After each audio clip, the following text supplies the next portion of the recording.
My husband said that I am nothing without him. I showed him that it was the other way around. My husband, Derek, said I was nothing without him during an argument about me going back to work after 8 years of raising our kids. He said I'd been out of the workforce too long.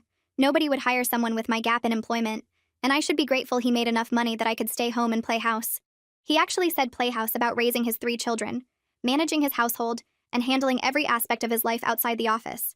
He said, without his salary, his connections, his status, I'd be some nobody with no skills trying to get a minimum wage job. He said I should thank him daily for the life he gave me, because I'd contributed nothing of value to our marriage except birthing his children, which any woman could do.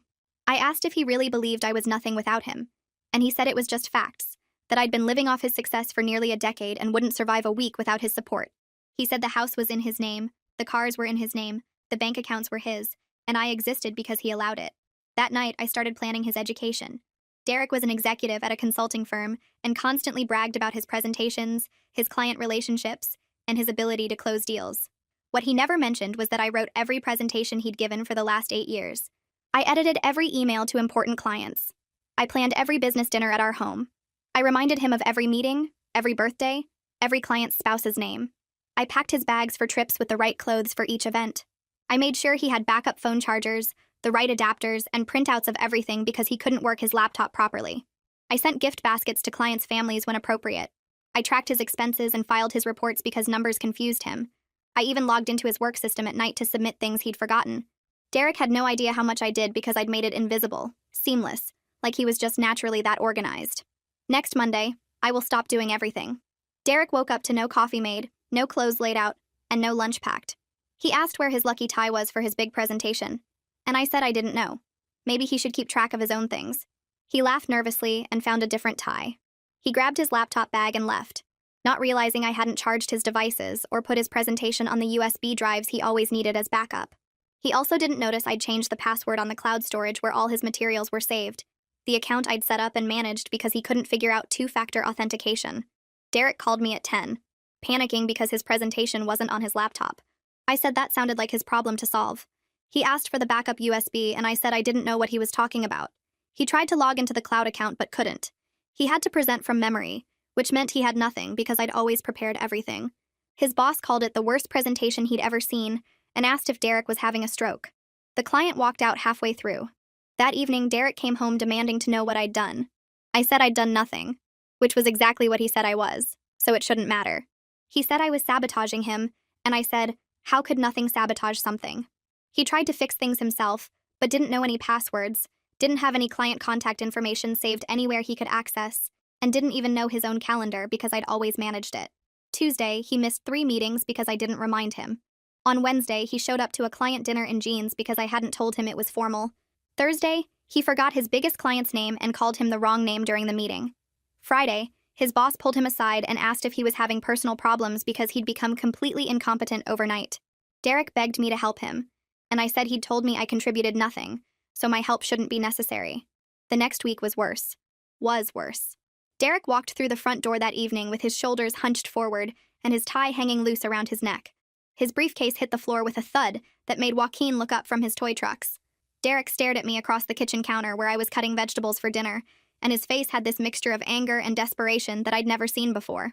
He asked how long I planned to keep punishing him, his voice tight and strained. I set down the knife and wiped my hands on a dish towel, taking my time before answering. I told him this wasn't punishment. It was education, and he needed to learn what his life actually looked like without my constant support. He opened his mouth to argue, but I turned back to the cutting board, dismissing him without another word. He stood there for a long moment, breathing hard, then grabbed his briefcase and disappeared into his office, slamming the door hard enough that Hannah came running to ask if Daddy was mad. Friday morning, Derek left early for the office, and I knew from his calendar that he had an interview scheduled with a potential assistant named Althea. I'd seen the email exchange where he'd tried to describe what he needed help with, and his requests were so vague they were almost funny. He came home just after lunch, which surprised me because he usually stayed at the office until evening. He walked straight to the kitchen where I was making sandwiches for the kids, and poured himself a glass of water with shaking hands. I asked how the interview went, and he said Althea had declined the position after an hour of discussing the role. She'd asked him to explain his typical day, what systems he used, what his biggest challenges were, and he couldn't give her clear answers to any of it. She'd realized pretty quickly that Derek didn't actually understand what his job required on a day-to-day basis, and she'd politely told him she didn't think she was the right fit. He slumped against the counter and asked me again to help him, his voice breaking slightly. I told him he'd spent 8 years not knowing or caring how things got done, so a few weeks of figuring it out himself seemed fair. The weekend stretched out tense and silent between us like a wire pulled too tight. Derek holed himself up in the office on Saturday morning, and I could hear him moving papers around, opening and closing drawers, muttering to himself. I packed up the kids and took them to the park, needing to get out of the house and away from the suffocating atmosphere. Thea was quiet on the drive, staring out the window instead of chattering like she usually did. At the park, she climbed onto the swing next to me and asked why Mommy and Daddy weren't talking anymore. I pushed her gently, trying to find words that would make sense to a 7-year-old without making either of us the villain. I told her that sometimes grown-ups have disagreements and need time to work through their feelings, which was true but felt hollow. She asked if we were going to get divorced like her friend Emma's parents, and my stomach dropped. I promised her that Daddy and I were just having a hard time right now, but we both loved her and her siblings very much. She nodded but didn't look convinced, and I felt guilt settling into my chest like a stone. Monday morning of week 2 arrived with gray skies and a tension headache pounding behind my eyes. Derek left for work without eating breakfast, and I busied myself getting the kids ready for school and daycare. Around 10:30, I was folding laundry in the bedroom when I heard Derek's phone ring in his office downstairs. He must have forgotten it in his rush to leave. It rang 3 times, stopped, then started again. I ignored it and kept folding, but then I heard the house phone ring. I picked it up and a man's voice asked for Derek, saying it was Khalid and it was urgent. I told him Derek was at the office and suggested he try there.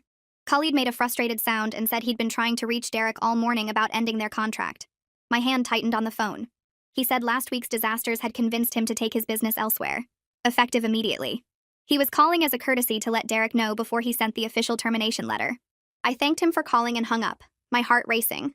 That was a $200,000 annual contract, one of Derek's biggest clients. I heard Derek's car pull into the driveway 20 minutes later, which meant he'd come home to get his phone. I stayed upstairs and listened to him check his messages, then heard his voice rising in panic as he called Khalid back. He was desperate on the phone, making promises about improving service and offering discounts and extra attention. Khalid must have been firm because Derek's voice got higher and more frantic, then defeated. The call ended and I heard him sit down heavily in his office chair.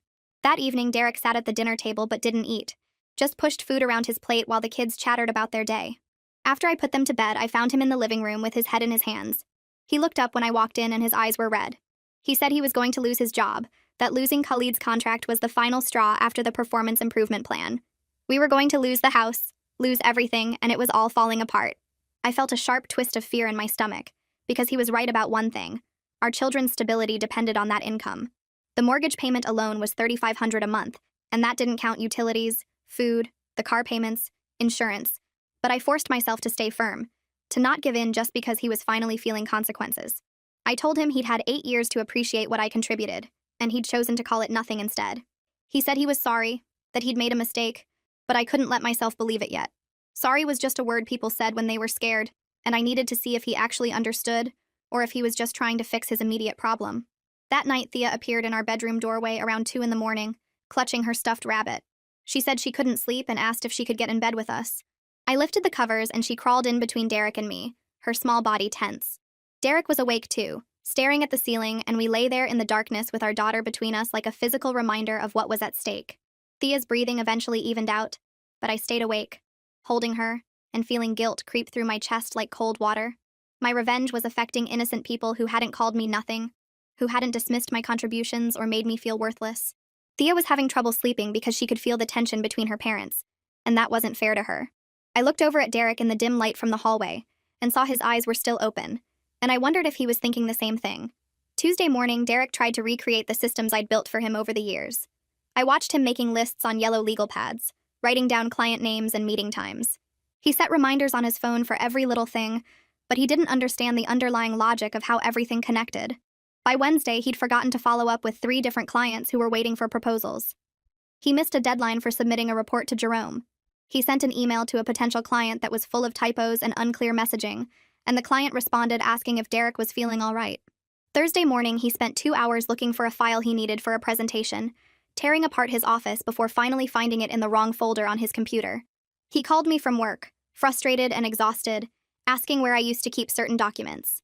I told him I used to keep them organized in a system that made sense, but since he'd never bothered to learn that system, he was on his own now.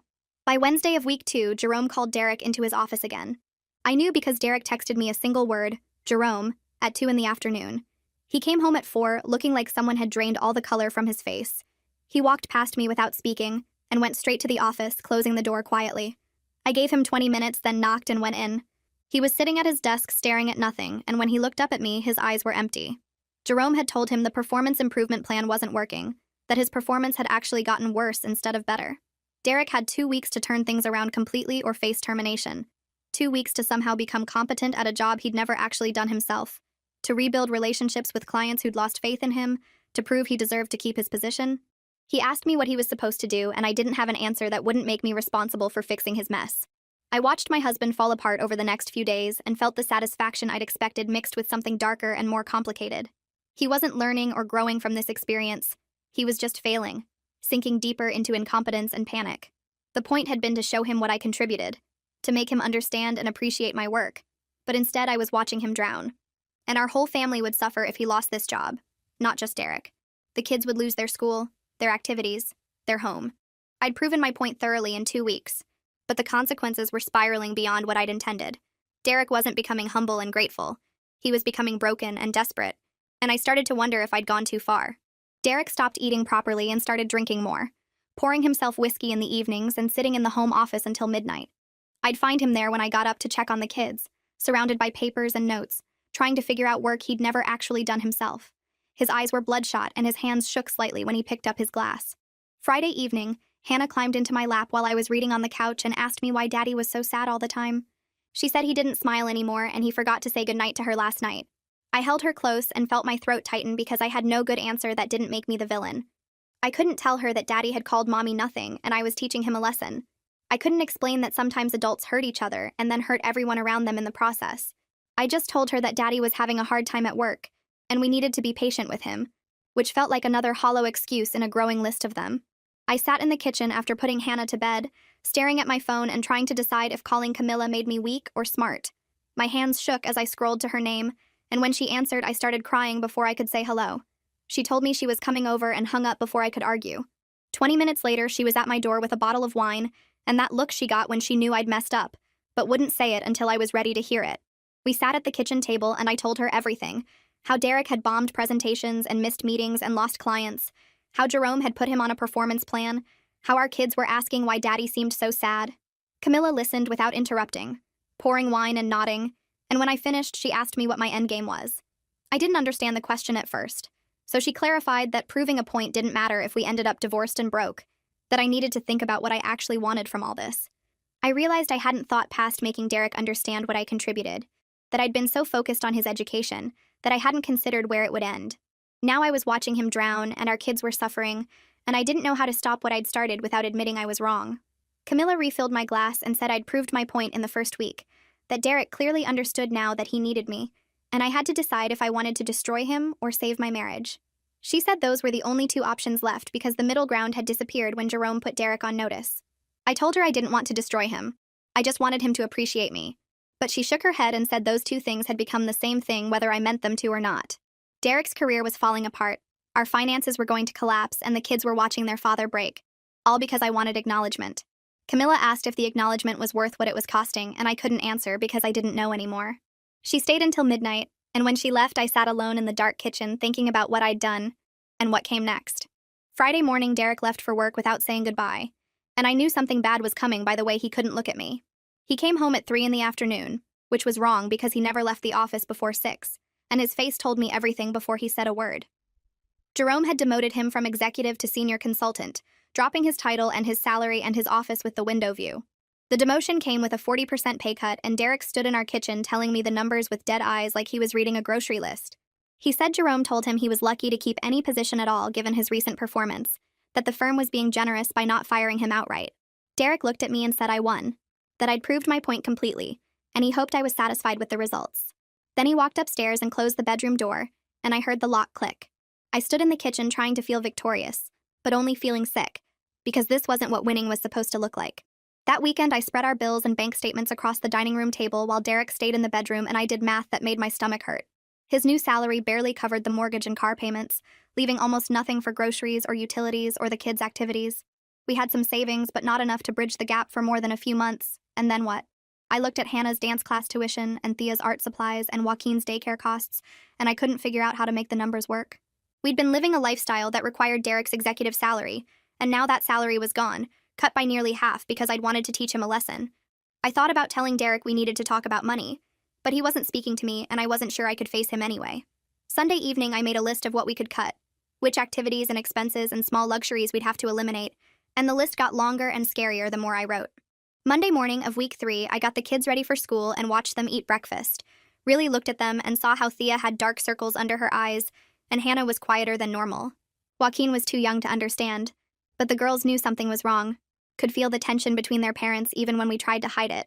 I'd been so focused on Derek's destruction that I hadn't fully considered what it meant for them, how his failure wasn't just his problem, but our family's problem. They would lose things they loved because I'd engineered their father's downfall, would see their lives get smaller and harder because I wanted respect. Derek came downstairs in his work clothes looking like a ghost, poured coffee without acknowledging me, and left. I watched him go and felt the weight of what I'd done settle on my shoulders, heavier than I'd expected. The kids asked why Daddy didn't say goodbye, and I made up something about him being stressed at work. Another lie in a growing pile of them. That week, Derek stopped begging me to help and just accepted his new reality, going through the motions at his smaller job with his reduced responsibilities.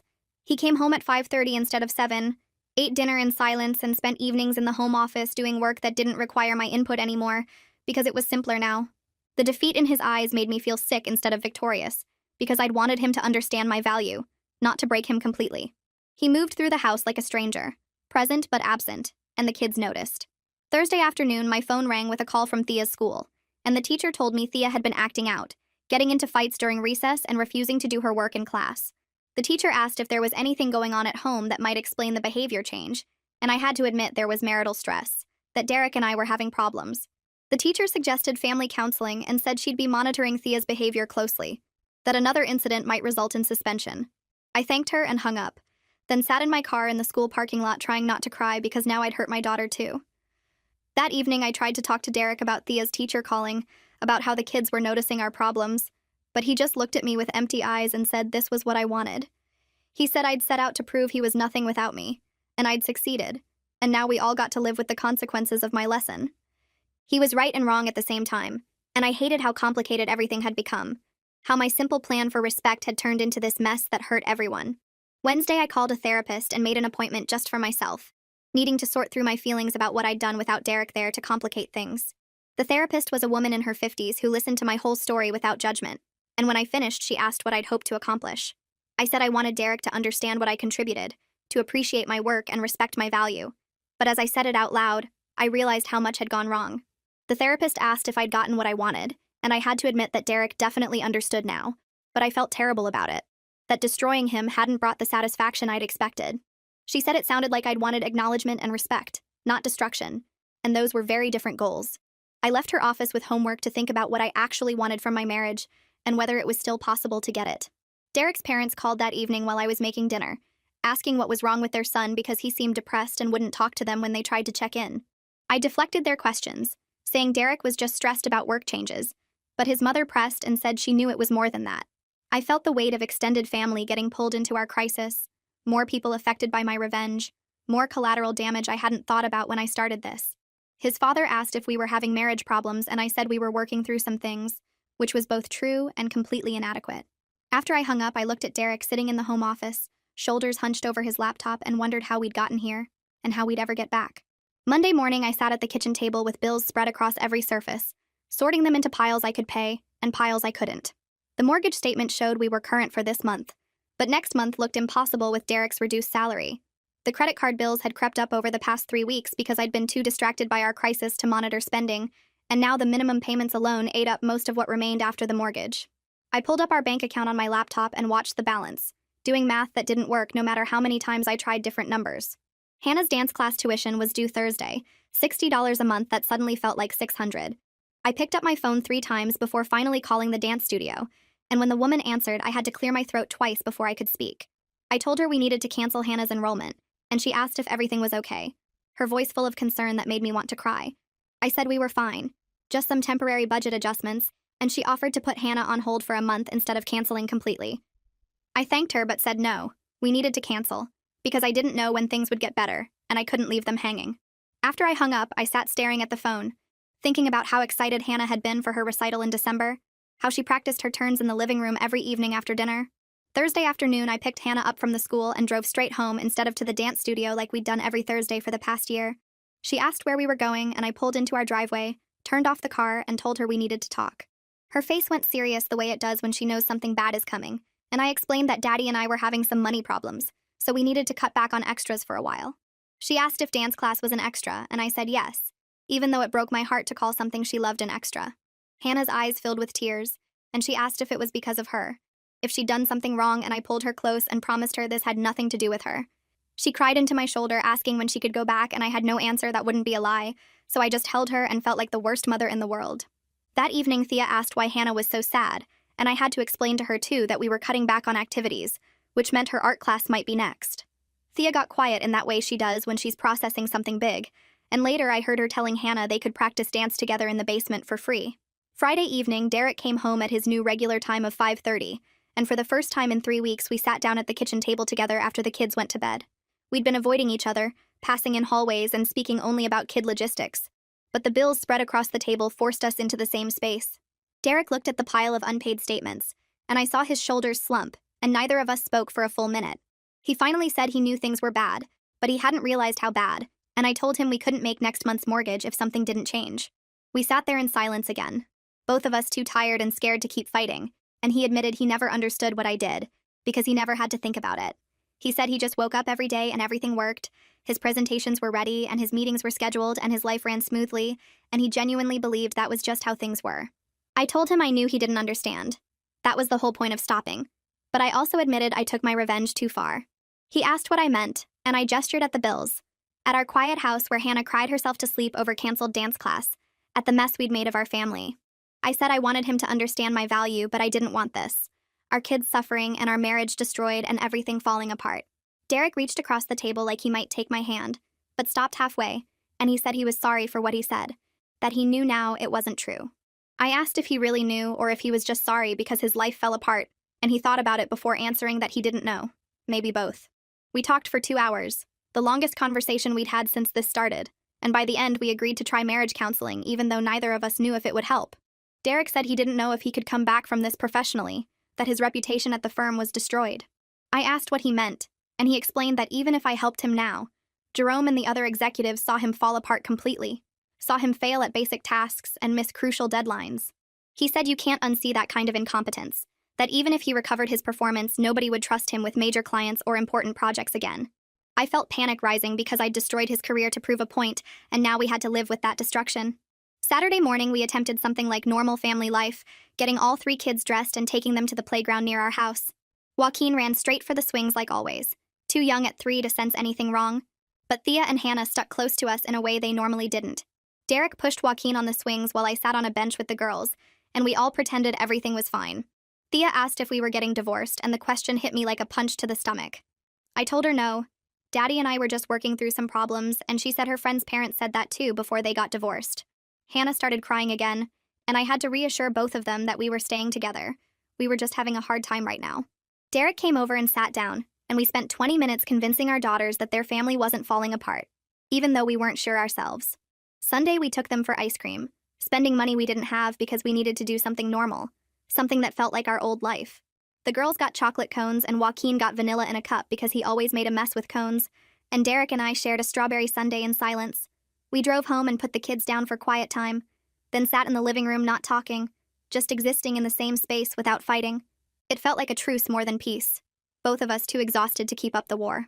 Monday morning, Derek's phone rang at 8:30 while he was getting ready for work, and I heard his voice go flat in that way that means bad news.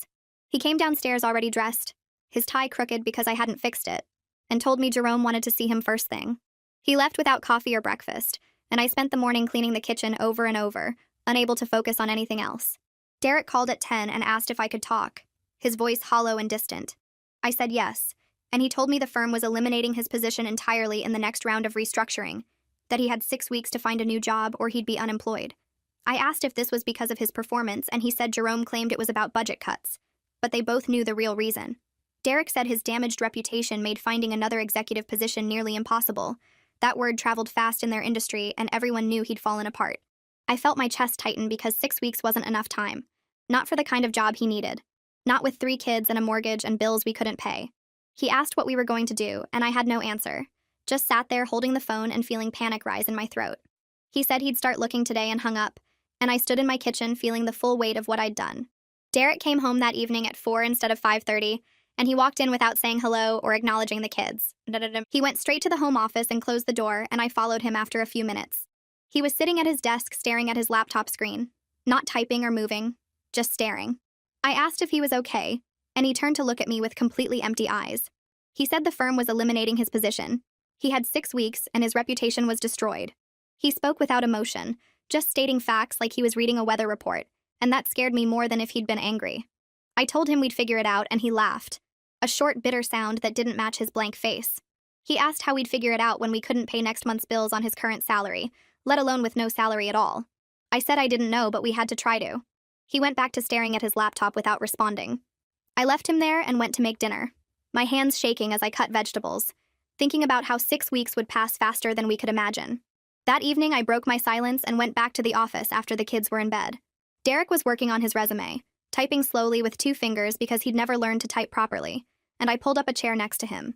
I told him to let me help with the descriptions of his achievements because he couldn't articulate them himself, and he looked at me with surprise and something like hope. We spent 2 hours rewriting his resume, with me translating his vague statements into concrete accomplishments, and it felt like surrender but also survival. I had to choose my children's welfare over my pride, had to accept that proving my point meant nothing if we ended up homeless. Derek thanked me when we finished, and I just nodded, unable to speak past the lump in my throat. The rest of the week we applied to jobs together, me writing cover letters that highlighted Derek's strengths while carefully avoiding his recent failures. I coached him on interview answers, helping him practice responses to questions about his experience and skills. It was exactly the dynamic that started this whole crisis, me doing the work while Derek got the credit. But now we both knew what we were doing and why.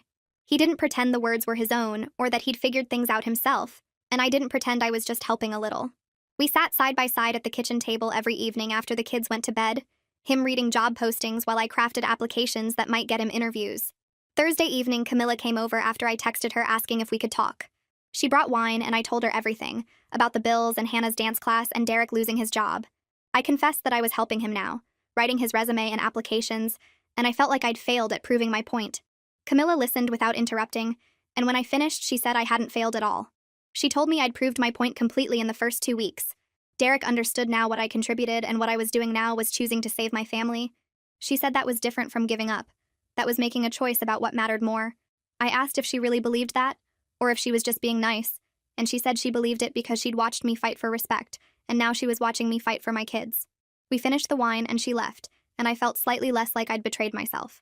By the end of week 4, Derek had 3 interviews scheduled, and I helped him prepare for each one.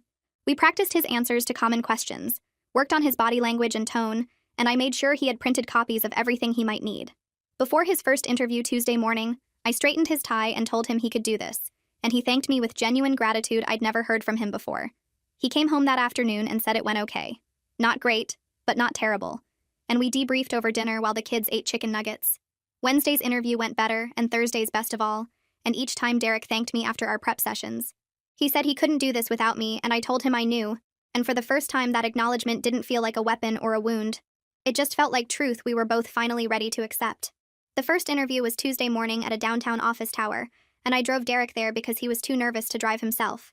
He kept checking his tie in the mirror and asking if his resume looked okay, and I told him it looked fine because I'd written it. I waited in the car while he went inside, checking my phone and watching other professionals walk past in their suits. 40 minutes later, he came back looking gray and defeated, and before I could ask, he said it went terrible. They asked him about his recent employment gap, and he tried to explain the performance issues without admitting he'd been completely dependent on me. The interviewer kept pressing about why his performance declined so suddenly, and Derek couldn't give a good answer that didn't make him sound incompetent. He said they thanked him for his time in that way. That means they're never calling back. Thursday's interview was worse because it was with a competitor firm where people knew his reputation. Derek came home after 20 minutes and said the interviewer recognized his name and asked directly about the client he'd lost. He tried to spin it as a communication breakdown, but the interviewer had already heard the real story through industry gossip. Derek sat at the kitchen table with his head in his hands and said he was unhireable, that everyone in his field knew he'd failed spectacularly. I made him dinner and told him there were other options, smaller firms that wouldn't know his history. He barely ate and went to bed early while I stayed up researching companies that might give him a chance. Friday morning, I found him in the office staring at job postings, and I sat down next to him and said we needed to look outside his usual circle. We found a posting for a mid-level position at a smaller consulting firm across town, and Derek said it was beneath him. I reminded him that beneath him was better than unemployed, and he finally agreed to apply. I helped him write a cover letter that focused on his early career successes before I'd been managing everything, and we submitted it that afternoon. The following Monday, Derek got a call for an interview with the smaller firm, and he seemed cautiously hopeful for the first time in days. I coached him all week on how to be honest about needing to rebuild his skills without sounding like a disaster. Wednesday morning, he left for the interview wearing his best suit, and I told him to just be himself, but the humble version. 3 hours later, he called me from his car and said it went okay, maybe even good. The interviewer was younger and seemed more interested in Derek's willingness to learn than his past failures. Derek admitted he'd gotten too comfortable relying on support systems and needed to relearn how to work independently, and instead of dismissing him, the interviewer said that showed self-awareness. They talked about the position, and Derek was honest that it was a step down from where he'd been, but he was ready to start over. The interviewer said they'd call back within a few days, and Derek came home looking less broken than he had in weeks. I wanted to feel hopeful, but we were already into the 5th week since he'd been demoted, and the bills were piling up faster than we could handle them. Friday afternoon, Derek got an email about his severance package from his old firm, and the number was less than half what we'd expected. He called me into the office and showed me the screen, and I did quick math in my head that made my stomach hurt. We had maybe 3 months of expenses saved if we were careful, and that was assuming Derek found work immediately. Saturday morning, we sat down together with all our bills spread across the dining table, and Derek asked if we needed to sell the house. I looked at the mortgage payment and the car payments and the kids' school tuition and said maybe. We talked about pulling the kids from private school, and Derek said he'd never imagined his children in public school, and I reminded him that public school was fine for millions of kids. He got defensive and said he wanted better for his children, and I said better required money we didn't have anymore. The conversation went in circles until we were both exhausted and frustrated, and we agreed to wait until Derek had a job offer before making big decisions. Sunday afternoon, Thea came into the kitchen while Derek and I were going over the numbers again, and she asked what we were doing. I said we were just looking at boring adult stuff, but she stood there watching us, and finally she asked if we were poor now. My throat got tight, and I looked at Derek, who looked back at me helplessly, and I told Thea we were going through a hard time with money, but we'd figure it out. She asked if that's why we couldn't go to Disney this summer like we'd planned, and I said yes. We had to save money right now.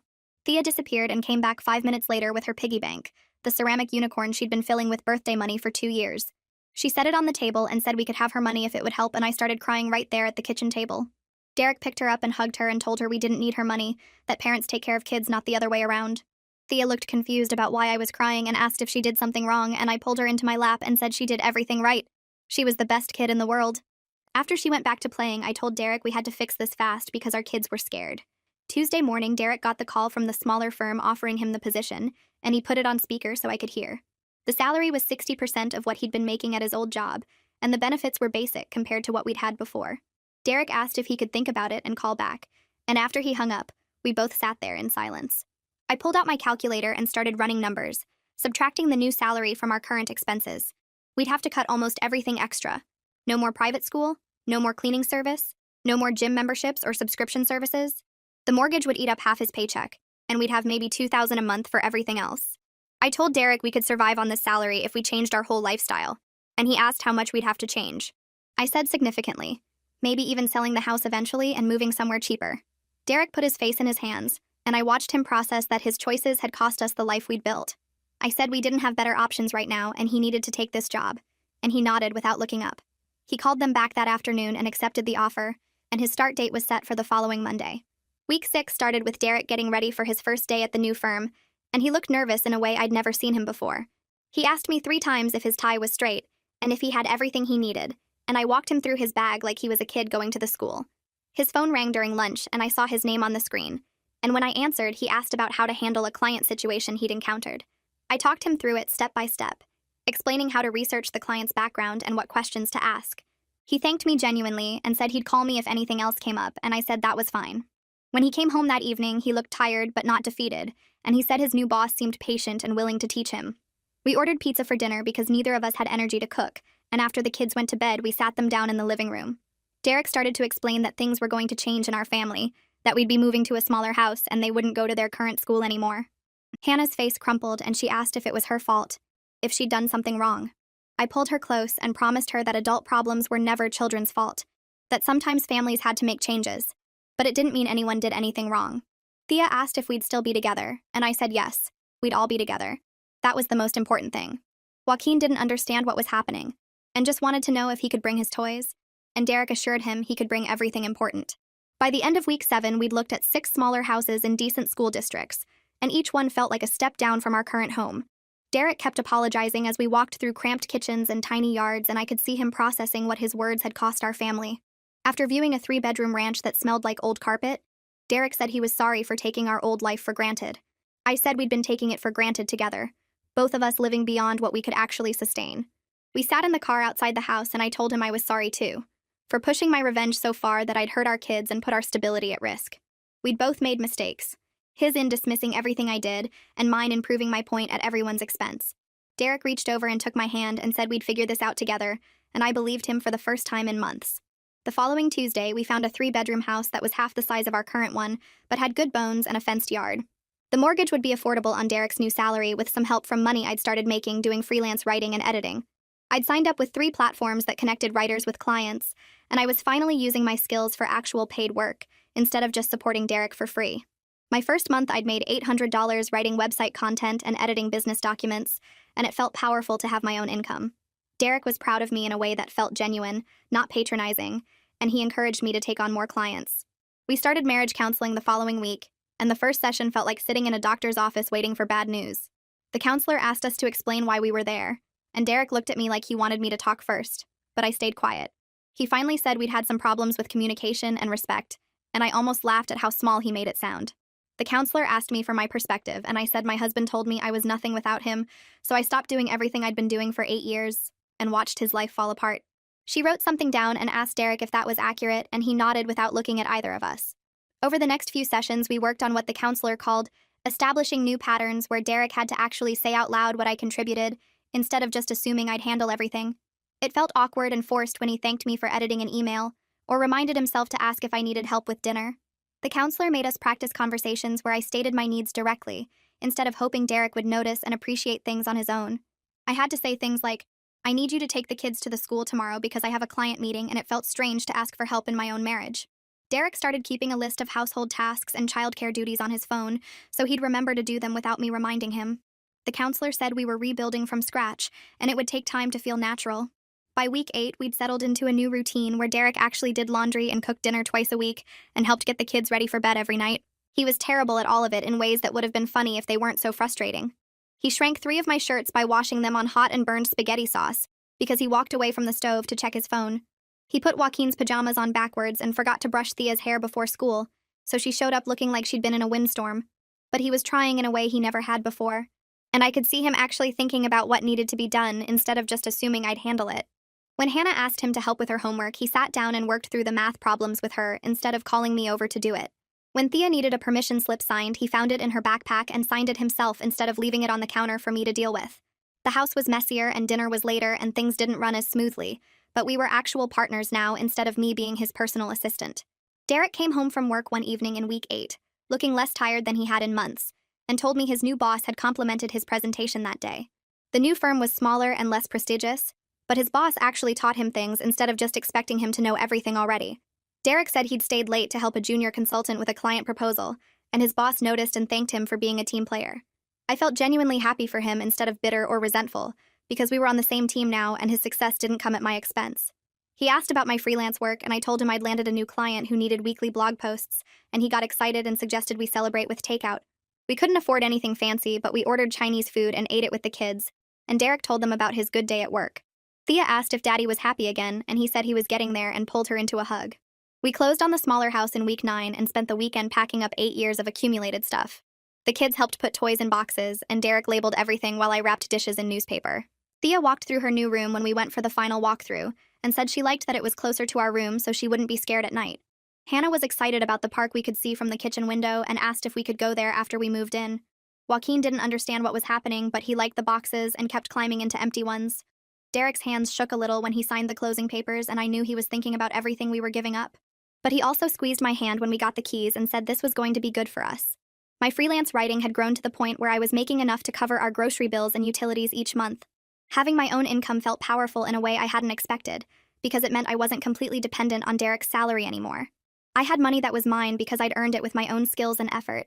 Derek encouraged me to take on more clients and talked about my work with genuine pride, instead of the dismissive tone he used to use when I mentioned wanting to go back to work. He read an article I'd written for a business website and told me it was really good, and asked if I could help him with a report he was writing. I said yes, but made sure he understood I was helping as a partner, not as his unpaid assistant, and he agreed, and offered to pay me my freelance rate. I didn't take his money, but I appreciated that he offered. The move happened in week 10, and our new house felt cozy instead of cramped, even though it was half the size of our old place. We had less space for stuff, which meant we had to get rid of things we didn't actually need, and the kids adapted faster than I expected. Thea and Hannah shared a room now, and they decorated it together with posters and stuffed animals. Joaquin's room was tiny, but he didn't care because he spent most of his time playing in the living room anyway. Derek and I had a smaller bedroom with less closet space, but we didn't need as much room for the fancy clothes he used to wear to impress clients. There was less tension in the new house because we weren't trying to maintain a lifestyle we couldn't actually afford, and there was more honesty because we both knew exactly what we'd almost lost. Derek's parents visited 2 weeks after we moved in, and his mother walked through the house with a tight smile that didn't reach her eyes. She made a comment about how cozy everything was in a tone that clearly meant small, and asked if we were planning to upgrade once Derek got back on his feet.